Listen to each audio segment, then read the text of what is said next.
Hello, everyone, and welcome back to the Star Wars Stuff Podcast. My name is David, and I am all by myself for this podcast here. But as you can see by the title of this podcast, exclusive Skeleton Crew photos and info, I definitely did want to talk about this, just no one else was available.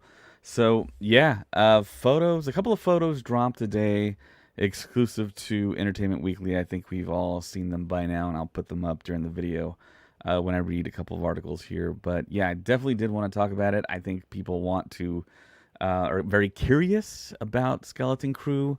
So I hope we can maybe talk about some stuff. Yeah. So everyone in chat, ask your questions, put your comments in. What are you thinking about these new pictures and the new info we got today from Entertainment Weekly? Yeah, Bender. He's the first one to chime in, of course, on YouTube.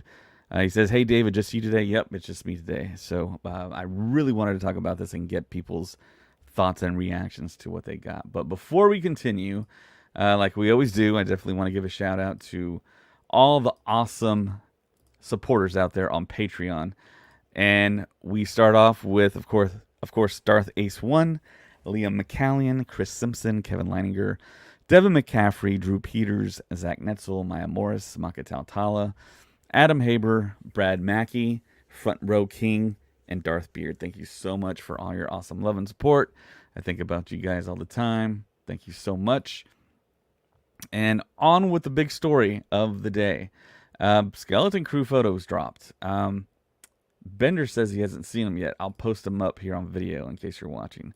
So we get a big picture of Jude Law's character. And the thing that people are kind of curious about is Jude Law a Jedi? Is he a Sith? Is he just a Force user? The interesting thing is the little pirate gun he has prominently on his belt, displayed for everyone to see, which kind of goes against what the Jedi believe, or at least Obi-Wan thought they were super uncivilized. But he's prominently showing the blaster. Maybe he's kind of hiding the fact that he is a Force user and is trying to blend in with all these other pirates out there in the galaxy. Maybe he was a part of a crew and he's trying to find something that maybe the kids found, and you can see the kids blurred out behind them. Yeah, that Max Rebo species, the Ortolan there. We think it's Ortolan. I think we're almost 100% sure, but I mean, it could be something else. People have talked about that one character from the Captain EO movie. Maybe it's that species, but I don't think they're gonna blend that with Star Wars. I don't know. Who knows? But the other picture that they dropped was of the pirate crew that we've seen the mock-ups before at D23.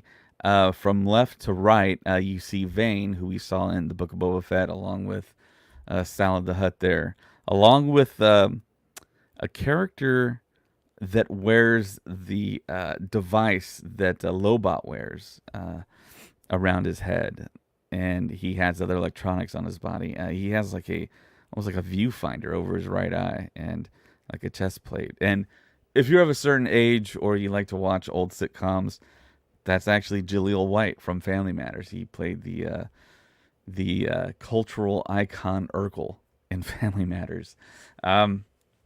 And he let us know about that a few months ago, actually. I believe he was at a hockey game, and the reporter asked him, "What upcoming products do you have?" And he's like, "Oh, well, Star Wars." I mean, just like kind of a casual Star Wars drop there, which I don't think he was supposed to let that go. Or maybe he's just not being interviewed constantly by people, and maybe he was allowed to talk about it, but it really felt like he wasn't supposed to talk about it. But we see him here in the picture, right next to Jaleel White, the actor. We have the Wolfman species from the Cantina, and I've been doing a little research on the species, and it's the species name is a Shishtavanan. And I've never heard anyone else say it out loud, so I might be saying it incorrectly. But it is the Wolfman, the famous story of the Cantina. They were looking for more masks, and Rick Baker went to his archive, his shelves to pull off a mask, and he pulled out a Wolfman mask and slapped it on a guy. And of course, George Lucas famously removed it for the special edition, so you don't see him anymore. I mean, it's a little on the nose to have a Wolfman in Star Wars, and the fact that they couldn't find any more masks or fabricate anything new. But I like it because you also have a devil guy, and of course we have the Deveronians. We have I'm forgetting the name of the actor. It'll come to me here in a second. But we have a real famous now Deveronian, the same actor that played that did the voice for Savage Opress. I know everyone's screaming at me right now listening to the podcast, but it'll come to me here in a second. So yeah, we got a Wolfman, looks like a main character in the pirate crew, and he has 3 blasters on a bandolier here, and they look very pirate style with the butt of the gun curving. So yeah, that screams pirates. And to his right is, I believe, the first time we saw this species. It's the 3-eyed species on Jabba's sail barge in his Jabba's palace. And the funny thing is, they actually stuck an eye patch on the guy. They cut off one of the eyes, and he has an eye patch. I mean, very, very much on the nose as a pirate. There are 2 other characters flanking the outer edges. I'm not quite sure if they're going to be main characters, but the Entertainment Weekly article, the Fall TV preview, does say their names. I haven't quite learned them yet. I know the Shish Devanan, the Wolfman character's name is Brutus, and of course we have Vane because we knew about him. But yeah, taking a closer look at Brutus, man, he looks tough. I'm just wondering how tough he's going to be. I wonder what kind of voice he has. If he's going to speak basic, is he going to speak his own language? Is he just going to growl like a Wookiee type character? I'm not sure, but his eyes are just red. I mean, he looks like a werewolf. He does look like a wolf man, and it's cool. The thing that Favreau does, he brings stuff back from the stuff that he fell in love with as a kid. And I'm not the same age as Favreau. I think he's about 10 years older than me, but I fell in love with the same stuff. The ice cream maker, the gun from the holiday special that he implemented back in The Mandalorian. I mean, he does this stuff all the time. And I'm wondering what George Lucas maybe feels about this. I'm not sure because, like I said, he removed this species from the cantina. Did Favreau consult George before he did this? I don't know. That would be an interesting question to ask him. My opinion, it feels like George Lucas is totally out of loop with everything. I don't think they're going to ask us permission unless it's something major, like maybe like a Yoda species info dump, naming convention, something like that. That's when they'll get Lucas involved. But otherwise, I think Lucas is living his life with his wife and kid that he had, and tending to his museum in L.A. that they're about to open up here, I believe. And the other picture I got here is of Jaleel White. Interesting casting choice. Jaleel White got famous in the 90s for playing Steve Urkel on Family Matters, but the Mandalorian and the Mandoverse, the Favloniverse we always talk about, it's usually characters from the 80s that they pull that were big. We all know Sigourney Weaver is going to be, I want to say, a main character in the Mandalorian Grogu movie. But Jaleel White, I think he's the first like big time 90s character if you think about it. We had Michael Biehn. He was big time 80s with Terminator, Aliens. We had, who else did we have? See, it's hard to do this without a co-host. I'm trying to think. Jamie Lee Curtis, I mean, I'm thinking about that because that was the big rumor. Apparently she was on like the 1 yard line to do something for Star Wars. Maybe they did film something, maybe they didn't. Carl Weathers, yeah. The late, great Carl Weathers. He was another big guy in the 80s that they cast. And he really got into the Star Wars family. I think we're going to miss him greatly going forward in The Mandalorian Grogu. Who was the other? I'm thinking about one other character. Anyone in chat? Yeah, B. Arthur has passed. Aggressively relaxing, out on YouTube. There are, if you go to Star Wars Celebration, you'll see some B. Arthur cosplays for the holiday special with the forearms. I believe she had the forearms, right? Or am I thinking? No. I'm thinking of another character.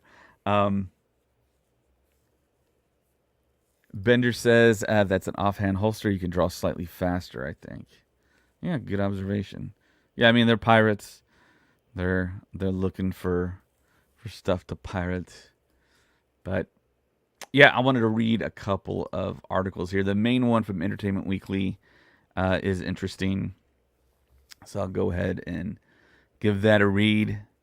Hopefully, it's comprehensible. Star Wars Skeleton Crew exclusive photos reveal Jaleel White as a space pirate. There be pirates, and we've got the photo to prove it. Star Wars Skeleton Crew will tell the tale of 4 children who discover a secret and then get into a series of adventures as they attempt to find a way back to their home planet. Something we already kind of knew. And it seems their journey will pit them against some fearsome foes, namely pirates. Entertainment Weekly has an exclusive first look at these space pirates below, as well as another exclusive image of Jude Law's, and here's Jude Law's character's name. I'm not quite too sure about it. Jod Na Nawud. And this shows 4 pint-sized heroes. And also spoke to Skeleton Crew creators John Watts and Christopher Ford about the potential hive of scum and villainy. And in the picture that you're looking at, it reads left to right. Vane, played by Marty Matulis.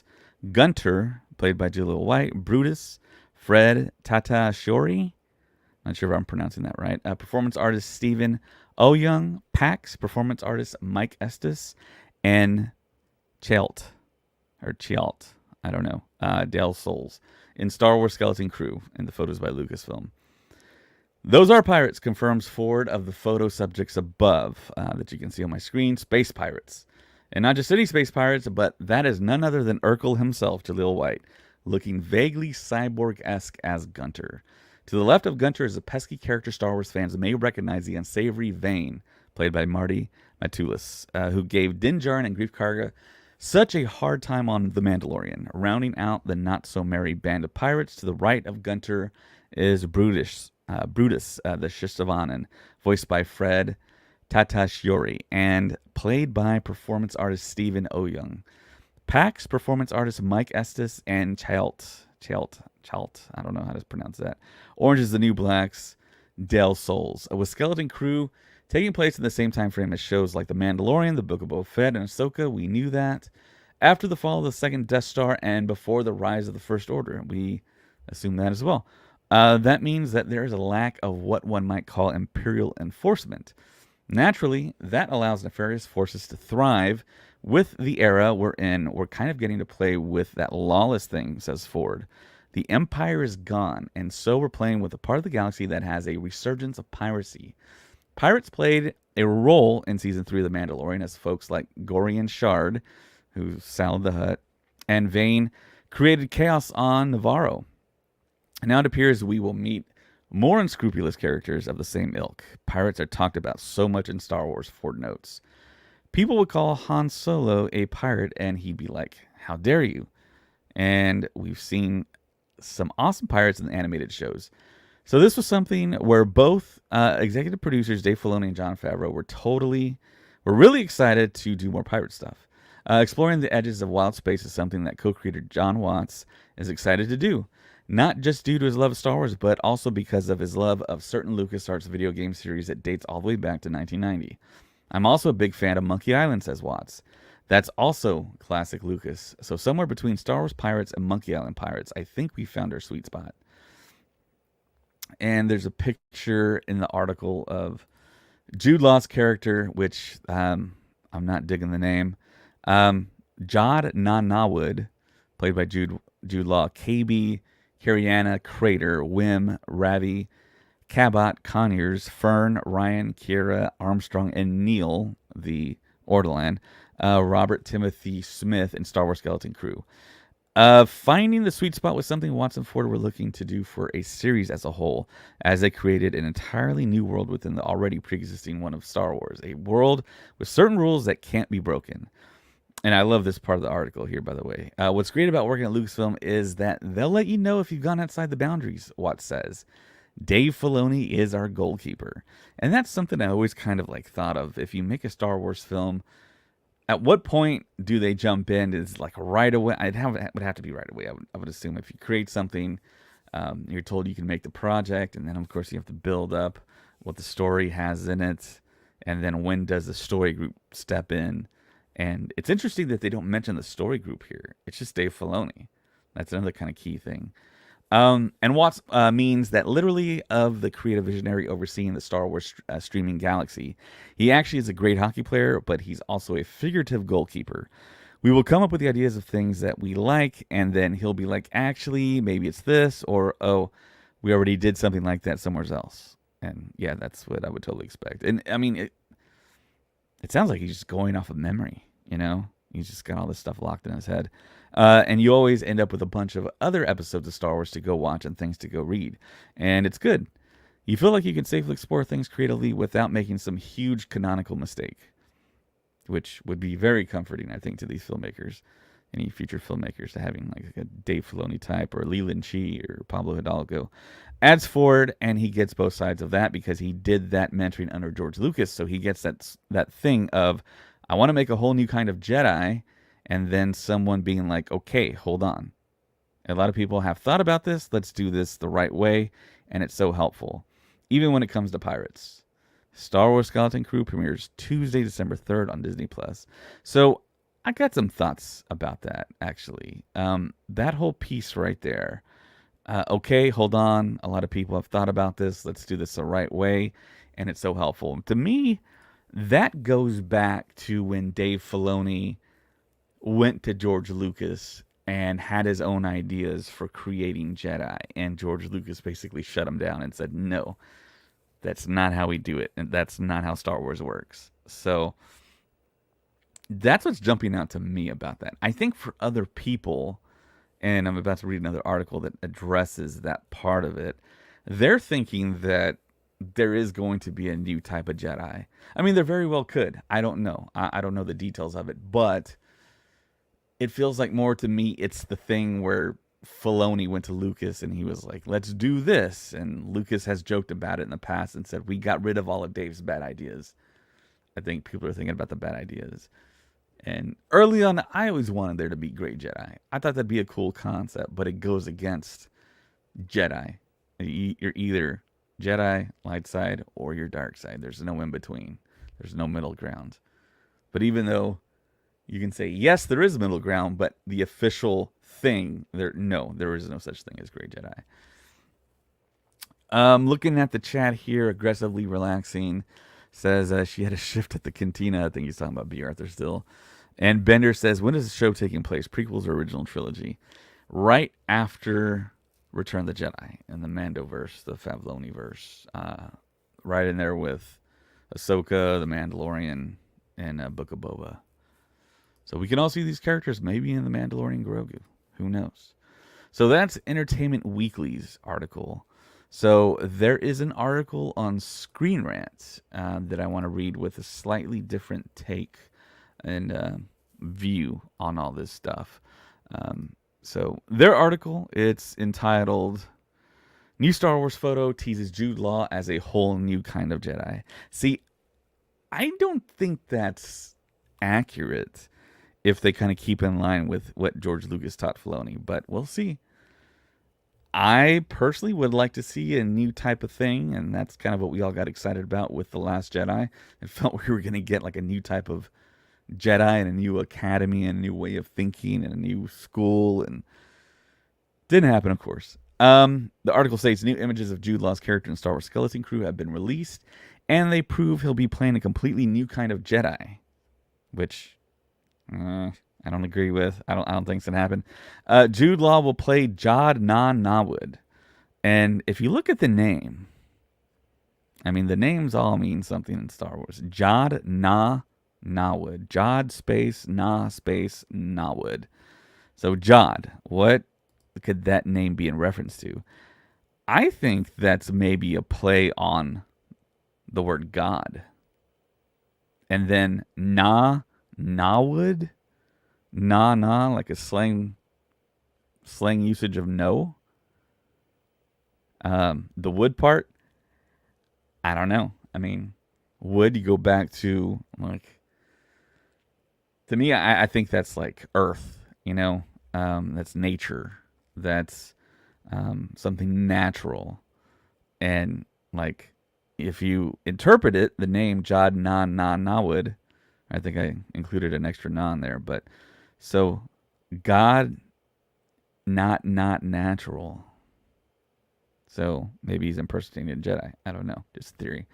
So yeah, Jod Nan Nawud in Skeleton Crew, the upcoming live-action Star Wars show. He, along with the rest of the cast of Skeleton Crew, will be exploring new parts of the Star Wars galaxy and going on fun adventures reminiscent of the Goonies, which we've all talked about in the past. Previously, Law hinted that there's more to this Jedi than meets the eye. Yet, and that kind of goes to my theory, yet new pictures of Skeleton Crew have given plenty of information on Jod Nan Nawud already. Pictures shared by Entertainment Weekly showed Law as a kind of pirate Jedi, complete with a long duster coat and a blaster with a grip that looks like it was taken off of a flintlock pistol. Series co-creator John Watts mentioned that Jod Nan Nawud's pirate appearance was completely intentional, while Christopher Ford mentioned that they wanted to make a whole new kind of a Jedi. Did he? I'm not quite sure. What's also mentioned that the cast of Skeleton Crew would be exploring the wild space regions of the Star Wars galaxy map, and Jod Nan Nawud looks exactly as wild as the adventures in store for him. And then they kind of lean into it. What Jod, I'm already calling him Jod. Or maybe it's a play on Jude. Huh. What Jude Law's new kind of Jedi means for Star Wars. Star Wars canon has introduced plenty of types of Jedi over the years, from sticklers for the rules like Jedi Master Obi-Wan Kenobi to more laid-back and risk-taking Jedi like Qui-Gon Jinn. Jude Law's Jod Nan Nawud, however, seems to be something else entirely, and he could shake up Star Wars. The emphasis on John's pirate appearance and presumably his demeanor doesn't really coincide with the teachings of the Jedi Order. Given John's age and the fact that Skeleton Crew takes place during the New Republic era of the Star Wars timeline, the show could be adding to the lore of Order 66 survivors, which you would figure.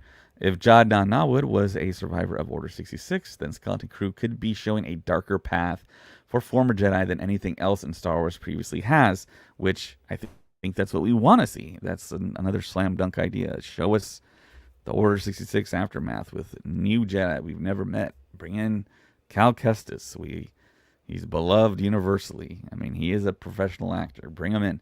There were, of course, fallen Jedi after Order 66, from the various Inquisitors to Baylan Skoll of Ahsoka and more. Jod, however, doesn't seem like a typical fallen Jedi. Instead, Jod could be an example of what some survivors did after the Jedi Purge, give in to their base desires. Yeah, I would like to see a bunch of those guys.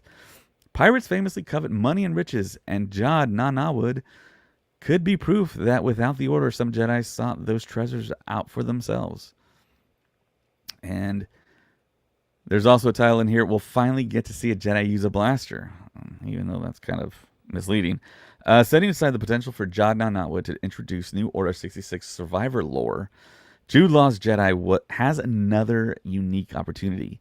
He could be the first live-action Jedi to really use a blaster. Jedi have used blasters extensively in the past, but there was always a level of secrecy or desperation to it. Luke and Rey Skywalker, for example, only used their blasters until they mastered their lightsabers.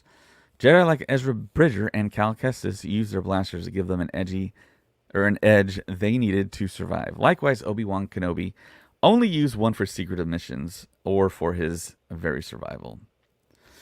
Jod Nan Nawud, however, displays his blaster proudly on his belt front and center. And I'll bring up the picture here so you can see it if you're watching this on video. Displays it proudly front and center. That could be a hint that he's not using the blaster to help him survive, but he's actually relying on it as his primary weapon. I mean, if you're a surviving Jedi, yeah, you don't want to show off your lightsaber.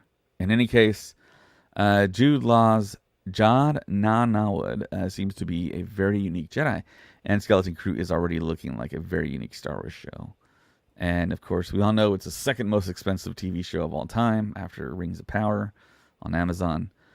Skeleton Crew is a Disney Plus original series set in the Star Wars universe. The series was created by John Watts and Christopher Ford and tells the story of 4 young kids that must find their way home after becoming lost in the galaxy.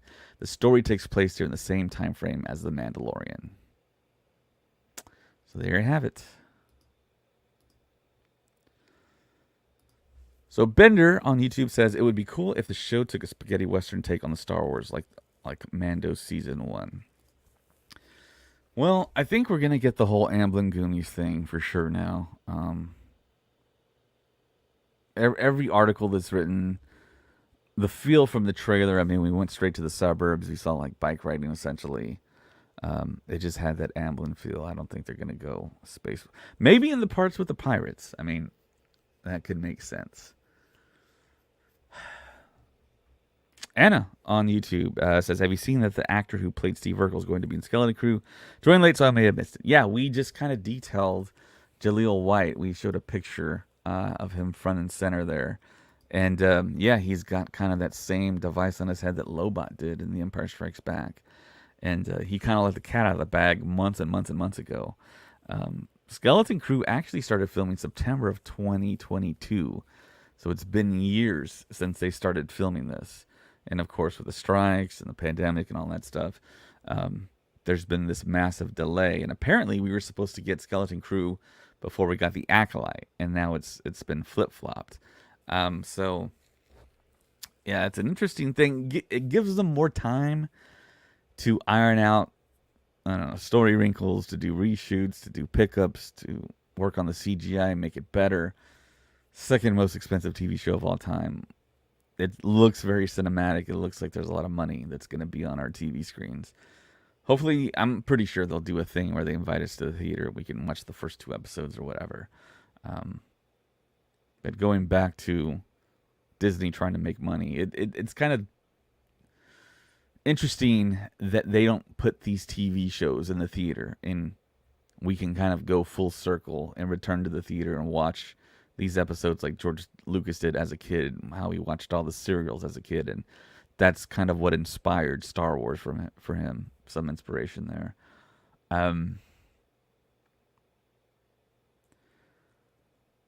My hype for Skeleton Crew, I think, has been a little increased. Not by a whole lot. As soon as I saw this character, the Wolfman character from the Cantina, I mean, that's just classic Favreau right there, pulling from the original trilogy the cool aspects, the really kind of rough and tumble nature of this character, Brutus. I can't wait to see it in live action, and I'm just really wondering what he's gonna sound like. Is he gonna speak words? Is he just gonna growl? What's the deal? So that is essentially all the new information we got. I know we've been talking about Skeleton Crew for a while now, since 2022 or even before that. But yeah, that's pretty much everything. So what do you guys think? Tell us in the comments on YouTube, and even at Apple or Spotify. You can comment on the episode. What are your thoughts, feelings? Has anything changed? Nothing has really changed for me per se. Even after the trailer, it still felt like par for the course for what we're all kind of expecting from Skeleton Crew. It's funny. I'm wondering what those kids that star in this show now look like. I mean, they're like young adults now. Some of them might look older than others. And I think about Stranger Things. I mean, I knew it was a hit. It might be. People might not believe me, but I felt like Stranger Things was going to be a pretty big hit. And when I saw that first trailer, I was like, oh my gosh, they went back to the 80s. The 80s is one of the best time periods, and for them to do that, I mean, they really nailed down certain aspects of the 80s, even down to like furniture and cups and stuff like that even my family had in our house. And that felt like it was going to be a hit. Skeleton Crew, I don't have that same type of feeling, because this is almost like a genre within a genre. because Star Wars is its own genre, and there's a way to make a Star Wars show. I'm comfortable with Favreau and Filoni overseeing, and just that note that Filoni's like their goalkeeper. He tells them yay or nay with big decisions that they make and characters they want to have and certain dialogue. And I think that's the main qualification if you want to be in the story group at Lucasfilm. You have to have photographic memory. But then again, I mean, you would have to figure once someone from the story group or Filoni is presented with something, or like a light bulb goes off, like, oh, I think I've seen that before, they can send that to somebody else to double check their work, so to speak. So that would be an interesting job. It would be very interesting. It'd be a little nerve-wracking, I think. But I think after a while, I think you get into the flow. I've actually ran into several people in the story group at different and various time periods, and they don't seem too stressed out. They've spread the work in between all of them. Some people do this, some people do that, and they show up to Celebration. And some of them, they don't really get stopped as much, but some of them do get stopped a lot, and some of them just avoid people altogether. But yeah, that would be an interesting job. So yeah, I think I've read everything in the comments section. I know it's kind of late here for everyone. It's 11:30 p.m. in Texas. So yeah, if anyone has any more thoughts, suggestions, anything that I missed in the article, let us know. You can let us know on YouTube in the comments section or anywhere else. You can write notes, and we greatly appreciate it. And yeah, that is the information that we got from Skeleton Crew. I just want to thank everyone for joining us live on YouTube and Facebook. And I'm going to put this out on Spotify, Apple, and everywhere where you listen to podcasts here shortly. And also on Patreon. You can go there and you this episode totally ad-free on the app when you do sign up for our Patreon. And like I mentioned before, we're on YouTube. Comment, like, subscribe. We're also on Instagram at Star Wars Stuff Pod. We're on Twitter at Stuff Pod. Threads at Star Wars Stuff Podcast. Our Patreon handle is Star Wars Stuff Podcast 2187. We're also on TikTok. You can email the show at StarWarsStuffPodcast@gmail.com. We're on Facebook at Star Wars Stuff Group and Star Wars Stuff Podcast page. There's 2 different places to go for that. We're also on Twitch for Star Wars Stuff Gaming. And you can write a review on Apple Podcasts and Spotify. And it'd be great if you give us 5 stars. So we also have a website, StarWarsStuffPodcast.com. And I'm about to add a couple of new articles to it. So look out for that. Bender on YouTube says, oh, Jedi Survivor has a Xbox One port. I'm not sure what he means by that. That's the show. Thank you so much for listening, joining, supporting us. And may the Force be with you always.